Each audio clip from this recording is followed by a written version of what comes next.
1 Corinthians chapter 2. When I first came to you, dear brothers and sisters, I didn't use lofty words or impressive wisdom to tell you about God's secret plan.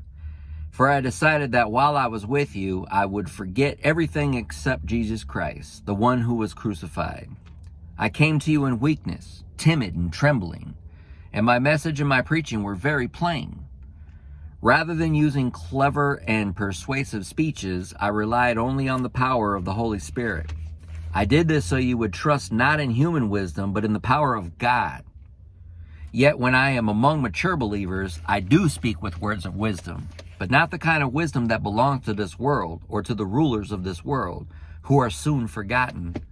No, the wisdom we speak of is the mystery of God, His plan that was previously hidden, even though He made it for our ultimate glory before the world began. But the rulers of this world have not understood it.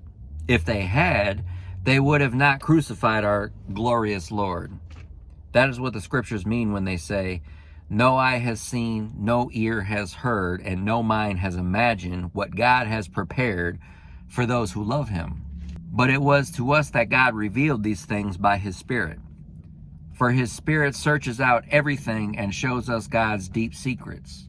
No one can know a person's thoughts except a person's own spirit. And no one can know God's thoughts except God's own Spirit. And we have received God's Spirit, not the world's spirit, so we can know the wonderful things God has freely given us. When we tell you these things, we do not use words that come from human wisdom. Instead, we speak words given to us by the Spirit, using the Spirit's words to explain spiritual truths. But people who aren't spiritual can't receive these truths from God's Spirit. It all sounds foolish to them, and they can't understand it. For only those who are spiritual can understand what the Spirit means. Those who are spiritual can evaluate all things, but they themselves cannot be evaluated by others. For who can know the Lord's thoughts? Who knows enough to teach Him?